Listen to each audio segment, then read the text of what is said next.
Sir, ಈಗ ನೀವು ಹೇಳಿದ್ರಿ ರಾಜಕೀಯಕ್ಕೆ ಬರ್ಬೋದು ನಾನು ಅಂತ ಹೇಳ್ಬಿಟ್ಟು ಯಾವುದಾದ್ರೂ ವಿಷಯ ನೋಡಿದಾಗ ಅದರ್ವೈಸ್ ಯಾರನ್ನಾದ್ರೂ ನೋಡಿದಾಗ ನನಗೆ ರಾಜಕೀಯಕ್ಕೆ ಬರಬೇಕು ಅಂತ ಅನಿಸುತ್ತೆ ಅಂತ ಹೇಳಿದ್ರಿ. ಸೊ ಅಕಸ್ಮಾತ್ ನೀವು ರಾಜಕೀಯಕ್ಕೆ ಬಂದರೆ ನೀವು ಚೇಂಜ್ ಆಗ್ತಿರೋ ಇಲ್ಲಿ ರಾಜಕೀಯ ಚೇಂಜ್ ಮಾಡ್ತಾರೋ ಗೊತ್ತಿಲ್ಲ. ಯಾಕಂದರೆ ಇಲ್ಲಿವರೆಗೂ ಬಂದಿರೋರೆಲ್ಲ ಅವರೇ ರಾಜಕೀಯದೊಳಗಡೆ ಹೊರಟೋಗ್ಬಿಟ್ಟಿದ್ದಾರೆ. ಸೊ ನೀವೇನಾದರೂ ಬಂದರೆ ಇಂಥದ್ದೊಂದು ವಿಷಯದ ಮೇಲೆ ಒಂದು ನಟ್ಟು ಬೋಲ್ಟನ್ನ ಟೈಟ್ ಮಾಡ್ತೀನಿ ಅಂತಂದರೆ ಯಾವ ಒಂದು ವಿಷಯ ನೋಡಿದಾಗ ನಿಮಗೆ ನಾನು ರಾಜಕೀಯಕ್ಕೆ ಬರಬೇಕು ಅಂತ ಅನಿಸುತ್ತೆ ಸರ್? ಇವಾಗ ನೀವು ಹೇಳಿದ್ರಲ್ಲ ಹೋದವರೆಲ್ಲ ಚೇಂಜ್ ಆಗ್ತಾರಂತ, ಚೇಂಜ್ ಆಗದಿದ್ದಂಗೆ ನಾನು ಟೈಟ್ ಮಾಡ್ಕೋತೀನಿ. ಫಸ್ಟ್ ಅದೇ. ಅದು ಬಿಟ್ಟು ಇನ್ನೊಂದು ನೀವು ಏನು ಹಿಂಟ್ ಕೊಡ್ತಾ ಇದ್ದೀರಿ ಅವಾಗಿಂದ ಡಿ ಕೆ ಸಾಹೇಬ್ರ ಬಗ್ಗೆ, ಹೌದೌದು ಅವ್ರ ಬಗ್ಗೆ ಹೇಳಿದ್ದು ನೀವು ನಟ್ಟು ಬೋಲ್ಟು ಅಂತ ಹೇಳಿದ್ರಿ. ಇನ್ಯಾರು ಹೇಳಿದ್ರು? ನಟ್ಟು ಬೋಲ್ಟು ಅಂದ್ರೆ ಅವರೊಬ್ಬರೇ ಬರೋದು ಪ್ರಸಿದ್ಧವಾಗಿ. ಸರ್ ಅಂತಂದ್ರೆ ನಾನು ಜಸ್ಟ್ ಆ ಒಂದು ವರ್ಡ್ನ ನೀವು ಕೇಳಿದ್ರೆ ಡೈರೆಕ್ಟ್ ಆಗಿ ಕೇಳು. ಯಾವ ಇಲ್ಲ ಬೇರೆನು ಕೇಳ್ಬೋದಿತ್ತು. ನೀವು ನಟ್ಟು ಬೋಲ್ಟ್ ಅಂತ ಯಾಕೆ ಹೇಳಿದ್ರಿ? ನೋ, ಅದೊಂದು ಕನ್ನಡ ಚಿತ್ರರಂಗದಲ್ಲಿ ಒಂದಷ್ಟು ಫೇಮಸ್ ಆಗೋಗ್ಬಿಟ್ಟಿದೆ ಆ ವರ್ಡ್. ಸೊ ಯಾವಾಗಿಂದ? ಅವರು ಹೇಳ್ದಾಗಿಂದ, ಯಾರು ಹೇಳ್ದಾಗಿಂದ? ಡಿ ಕೆ ಸಾಹೇಬ್ ಮತ್ತೆ ಅದೇ ಕೇಳ್ತಾ ಹೇಳ್ದಾಗಿಂದ ಫೇಮಸ್ ಆಗೋಗ್ಬಿಟ್ಟಿದೆ. ಸೊ ಅದಕ್ಕೆ ಇಲ್ಲಿ ಲಿಂಕ್ ಮಾಡಿ ಈ ತರದೊಂದು ಟಾಪಿಕ್ಗೆ ಆ ತರ ಫ್ರಾಂಕ್ ಆಗಿ ಹೇಳ್ತೀನಿ ಕೇಳಿ. ಡಿ ಕೆ ಸಾಹೇಬ್ರದ್ದು ಏನಿಲ್ಲ ಇದ್ರಲ್ಲೆಲ್ಲ ಕಿತಾಪತಿ ಇರೋದು ಸಾಧು ಕೋಕಿಲ ಅವ್ರದ್ದು. ಓಕೆ, ಸಾಧು ಕೋಕಿಲ ಅವರು ಆಮೇಲೆ ಕೂತ್ಕೊಂಡು ಹೇಳ್ತಾರೆ ಎಲ್ಲಾರನ್ನು ಕರೆದ್ರೆ ನಾನು ಹೆಂಗೆ ಮೇಂಟೈನ್ ಮಾಡಲಿ, ಯಾರನ್ನ ಸೆಕ್ಯೂರಿಟಿ ಕೊಡಲಿ ಅಂತ. ಇದನ್ನ ಹೋಗಿ ಅವ್ರಿಗೆ ಹೇಳ್ಬೇಕು ತಾನೆ ಫಸ್ಟೇ. ಅಲ್ಲಿ ಬಂದು ಅವ್ರು ಹೇಳ್ದಾಗ ಸೈಲೆಂಟಾಗಿ ನಿಂತ್ಕೊಂಡ್ರು, ಕೇಳಿಸ್ಕೊತಾ ಇರ್ತಾರೆ. ಈಗ ಸಾಧು ಇದನ್ನ ನೋಡ್ತಾ ಇರ್ತಾರೆ. ಇದು ಕಿತಾಪತಿ ಸಾಧುದು, ಬೇರೆ ಯಾರ್ದು ಅಲ್ಲ. ಇಂಡಸ್ಟ್ರಿಯಲ್ಲಿ ಯಾರ್ಯಾರಿಗೆ ವೈಯಕ್ತಿಕವಾಗಿ ಕರೆದಿದ್ದಾರೋ ಎಲ್ಲರೂ ಹೋಗಿದ್ದಾರೆ. ಕರೆಯೋಕ್ಕಾಗದೇ ಇರೋರು ಯಾರು ಬರ್ತಾರೆ? ಬರೋಕ್ಕಾಗಿಲ್ಲ ಕೆಲವ್ರಿಗೆ. ಇನ್ನು ಕೆಲವರು ದೊಡ್ಡ ದೊಡ್ಡ ಲೈನ್ಗಳು ಹೇಳಿದ್ರು, ಪರವಾಗಿಲ್ಲ, ಅದೇನು ತಪ್ಪೇನಿಲ್ಲ. ಫಸ್ಟ್ ತಿಳ್ಕೊಳ್ಬೇಕು ಅಷ್ಟೇ. ಪಾಪ ಸಾಧುದು ತಪ್ಪೇನಿಲ್ಲ. ಅವ್ರು ಇರೋದೇ ಹಂಗಲ್ವಾ, ತಮಾಷೆ ಮಾಡ್ಕೊಂಡಿರ್ತಾರೆ. ತಮಾಷೆ ಮಾಡಿಬಿಟ್ಟಿದ್ದಾರೆ, ಅದು ಸೀರಿಯಸ್ ಆಗಿಬಿಟ್ಟಿದೆ ಅಷ್ಟೇ. ಅದು ಸರ್, ನಾವು ಪ್ರಿವಿಯಸ್ ಟೈಮ್ ಕೇಳಿದ್ವಿ ನಿಮ್ಮ ಹೇರ್ ಸ್ಟೈಲ್ ಮೇಲೆ ಯಾವುದು ಎಕ್ಸ್ಪೆರಿಮೆಂಟ್ ಆಗ್ತಿಲ್ಲ ಅಂತ. ಸೊ ನಾವು ಕೇಳಿದ ಮೇಲೆ ನೀವೇನಾದರೂ ಎಕ್ಸ್ಪೆರಿಮೆಂಟ್ ಮಾಡೋದಕ್ಕೆ ಟ್ರೈ ಮಾಡಿದ್ರಾ ಅಂತ. ತುಂಬ ಚೆನ್ನಾಗಿದೆ sir. Thank you for inspiring me. Sir, ಈಗ ನೀವು ಹೇಳಿದ್ರಿ ರಾಜಕೀಯಕ್ಕೆ ಬರ್ಬೋದು ನಾನು ಅಂತ ಹೇಳ್ಬಿಟ್ಟು ಯಾವುದಾದ್ರೂ ವಿಷಯ ನೋಡಿದಾಗ ಅದರ್ವೈಸ್ ಯಾರನ್ನಾದ್ರೂ ನೋಡಿದಾಗ ನನಗೆ ರಾಜಕೀಯಕ್ಕೆ ಬರಬೇಕು ಅಂತ ಅನಿಸುತ್ತೆ ಅಂತ ಹೇಳಿದ್ರಿ.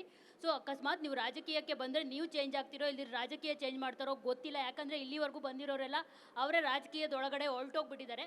ಸೊ ನೀವೇನಾದರೂ ಬಂದರೆ ಇಂಥದ್ದೊಂದು ವಿಷಯದ ಮೇಲೆ ಒಂದು ನಟ್ಟು ಬೋಲ್ಟನ್ನ ಟೈಟ್ ಮಾಡ್ತೀನಿ ಅಂತಂದರೆ ಯಾವ ಒಂದು ವಿಷಯ ನೋಡಿದಾಗ ನಿಮಗೆ ನಾನು ರಾಜಕೀಯಕ್ಕೆ ಬರಬೇಕು ಅಂತ ಅನಿಸುತ್ತೆ ಸರ್? ಇವಾಗ ನೀವು ಹೇಳಿದ್ರಲ್ಲ ಹೋದವರೆಲ್ಲ ಚೇಂಜ್ ಆಗ್ತಾರಂತ, ಚೇಂಜ್ ಆಗದಿದ್ದಂಗೆ ನಾನು ಟೈಟ್ ಮಾಡ್ಕೋತೀನಿ. ಫಸ್ಟ್ ಅದೇ.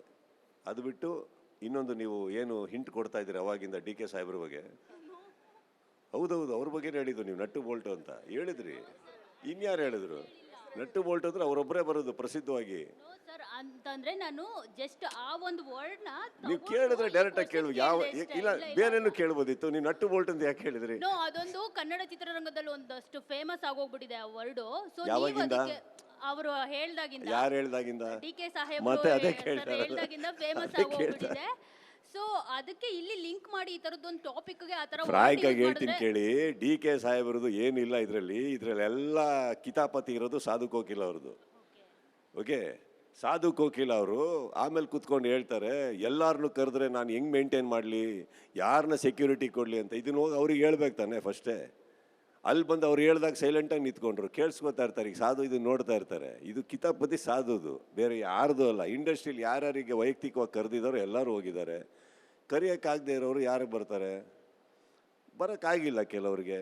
ಇನ್ನು ಕೆಲವರು ದೊಡ್ಡ ದೊಡ್ಡ ಲೈನ್ಗಳು ಹೇಳಿದ್ರು, ಪರವಾಗಿಲ್ಲ, ಅದೇನು ತಪ್ಪೇನಿಲ್ಲ. ಫಸ್ಟ್ ತಿಳ್ಕೊಳ್ಬೇಕು ಅಷ್ಟೇ. ಪಾಪ ಸಾಧುದು ತಪ್ಪೇನಿಲ್ಲ. ಅವ್ರು ಇರೋದೇ ಹಂಗಲ್ವಾ, ತಮಾಷೆ ಮಾಡ್ಕೊಂಡಿರ್ತಾರೆ. ತಮಾಷೆ ಮಾಡಿಬಿಟ್ಟಿದ್ದಾರೆ, ಅದು ಸೀರಿಯಸ್ ಆಗಿಬಿಟ್ಟಿದೆ ಅಷ್ಟೇ. ಅದು ಸರ್, ನಾವು ಪ್ರಿವಿಯಸ್ ಟೈಮ್ ಕೇಳಿದ್ವಿ ನಿಮ್ಮ ಹೇರ್ ಸ್ಟೈಲ್ ಮೇಲೆ ಯಾವುದು ಎಕ್ಸ್ಪೆರಿಮೆಂಟ್ ಆಗ್ತಿಲ್ಲ ಅಂತ.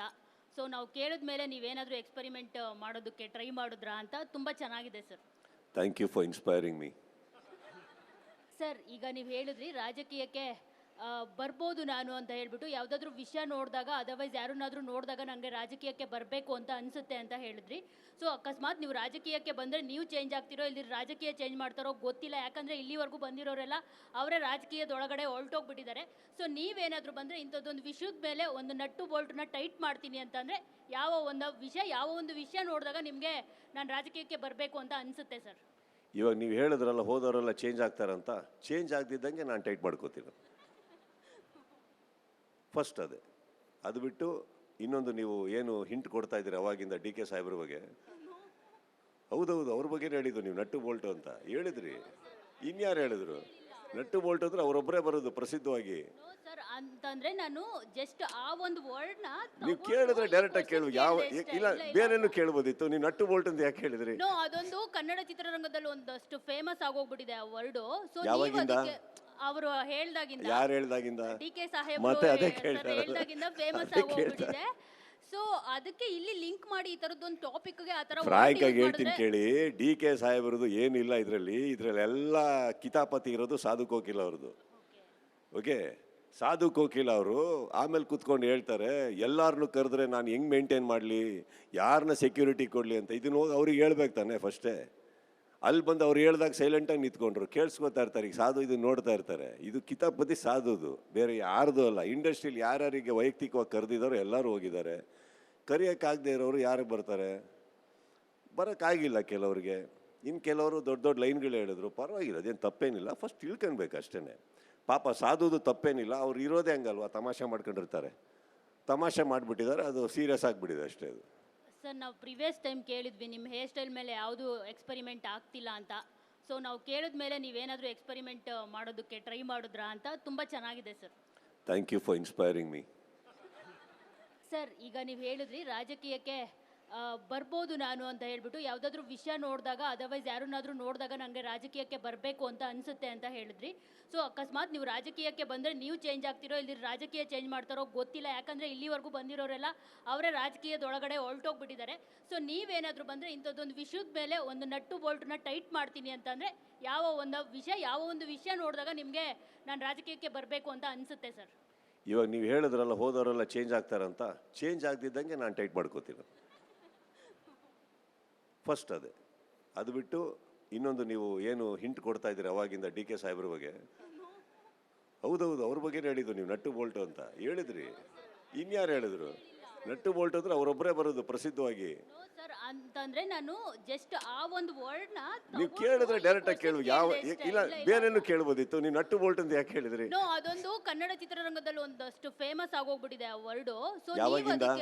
ಅವರು ಹೇಳ್ದಾಗಿಂದ, ಯಾರು ಹೇಳ್ದಾಗಿಂದ? ಡಿ ಕೆ ಸಾಹೇಬ್ ಮತ್ತೆ ಅದೇ ಕೇಳ್ತಾರೆ. ಹೇಳ್ದಾಗಿಂದ ಫೇಮಸ್ ಆಗೋಗ್ಬಿಟ್ಟಿದೆ. ಸೊ ಅದಕ್ಕೆ ಇಲ್ಲಿ ಲಿಂಕ್ ಮಾಡಿ ಈ ತರದೊಂದು ಟಾಪಿಕ್ಗೆ ಆ ತರ ಫ್ರಾಂಕ್ ಆಗಿ ಹೇಳ್ತೀನಿ ಕೇಳಿ.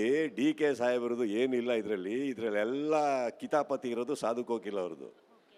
ಓಕೆ, ಸಾಧು ಕೋಕಿಲ ಅವರು ಆಮೇಲೆ ಕೂತ್ಕೊಂಡು ಹೇಳ್ತಾರೆ ಎಲ್ಲಾರನ್ನೂ ಕರೆದ್ರೆ ನಾನು ಹೆಂಗ್ ಮೇಂಟೈನ್ ಮಾಡಲಿ, ಯಾರನ್ನ ಸೆಕ್ಯೂರಿಟಿ ಕೊಡಲಿ ಅಂತ. ಇದನ್ನ ಹೋಗಿ ಅವ್ರಿಗೆ ಹೇಳ್ಬೇಕು ತಾನೆ ಫಸ್ಟೇ.